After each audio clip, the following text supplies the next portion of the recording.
What's up, guys? It's Monaco here, and in this video I want to talk to you about Tower Event and Tower Event possible decks. Alright, so for the Tower Event possible decks, I have a couple of suggestions. If you want more specific suggestions for your particular class, leave a comment in the comments below with which class you are trying to get a build for.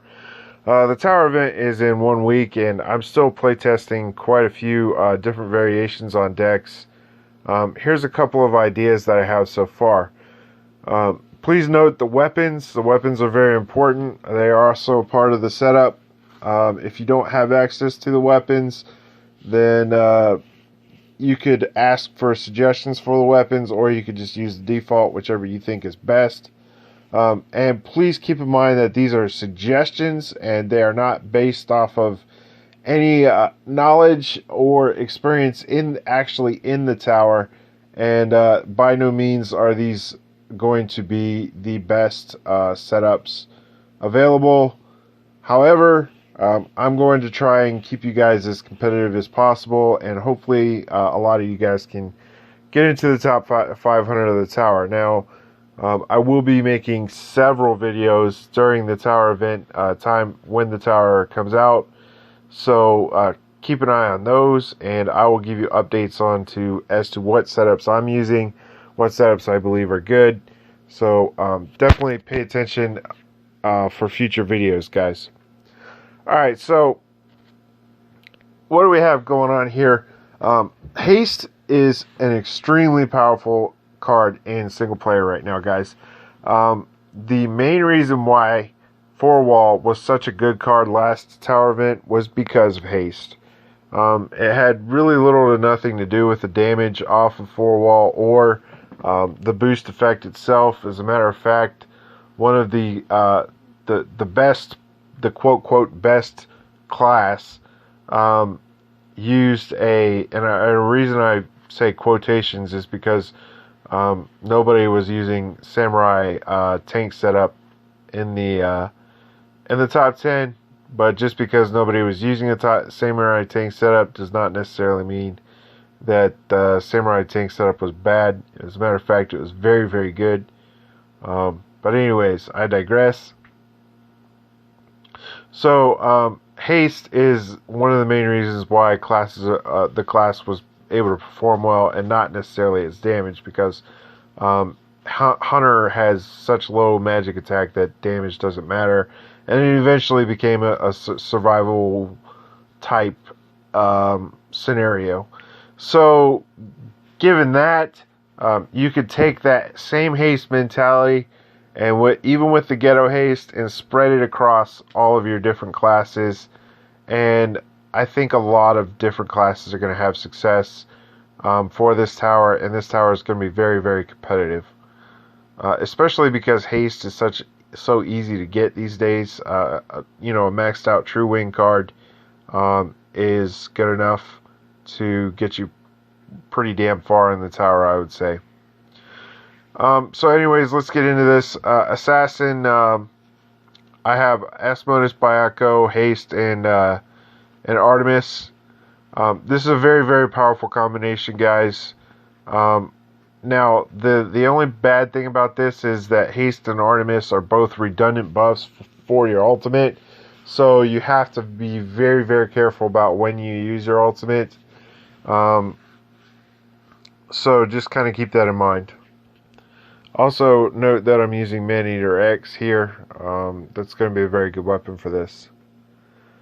Alright, so here's Samurai. Note that I have a Defender X equipped because of the magic and the fact of the matter that you don't lose a whole lot of stats otherwise.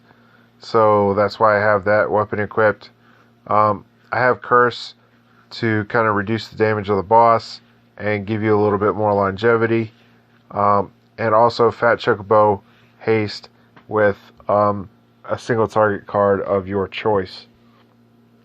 For this particular setup, I chose to use Onion Knight just because the boss is a win boss. Dancer has access to drive heals, so it has supplemental healing, and as such, I don't believe that you're going to need Drain. This is probably the first tower event, guys, where you're going to see Drain go by the wayside, and Drain's going to kind of get put to the side for other better cards. And that's one of the main reasons why I said augmenting Drain is bad, because it gets cycled out so fast, and that turned out to be true. So, you know, just keep that in mind, guys. Haste, again, very, very strong. Fat Chocobo, 2 single target cards of opposing elements. You could make a case for a debuff of some sort in this setup. That could be a thing as well. Now, this is a very, very controversial setup that I'm still working on, and I'm going to have to test it in the tower. A lot of people may or may not agree with this, but I believe that this is going to be one of the viable compositions. Definitely the most viable composition for Black Mage. And the idea behind this is to use Curse to reduce the boss's damage, and then instead of breaking the boss, you just ignore the boss's break gauge and blow straight through them with Vanilla Fang. Haste is a key card here. It allows you so much flexibility in being able to use your Vanilla Fang properly. And then Fat Chocobo is kind of a flex slot. You could use Pixie there if you really want to.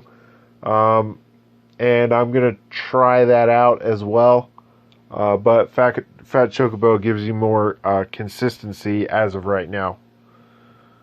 So those are the suggested builds I have for those particular classes, guys. Again, if you need specifics, let me know, and I'll get to them in the comments as soon as possible. Now, let me show you Madness Unchained. Now, for this, I am going to just stop my commentation, and for the first time in a video, I'm going to play music. And the reason for that is, one, I'm tired. It's very late. Two, I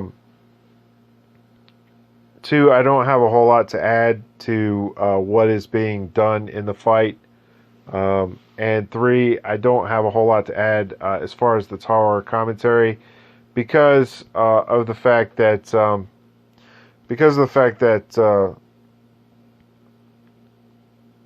that the tower hasn't been released yet, so I don't have a whole lot to say. So anyways, without further ado, enjoy the fight, guys, and I'll see you after the fight.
bless my heart.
Alright guys, there you have it. That's Assassin. Madness Unchained. Kind of showcasing this particular setup that I have. As you saw, it's extremely powerful, very efficient, and as long as you be careful about how many actions you have going into a break and chain your moves, you'll be able to keep the boss pretty much down at all times, and you won't take a whole lot of damage. And any damage that you do take will be healed by Haste and Artemis. So, also, if you may have noticed that I had an extra abundance of heart orbs that at one point in the fight I had to drive away because I couldn't hold on to them any longer. They were just clogging up too much space. So that's pretty much it, guys. If you have any questions or comments, leave them in the comments below, and I'll see you next video. Thanks.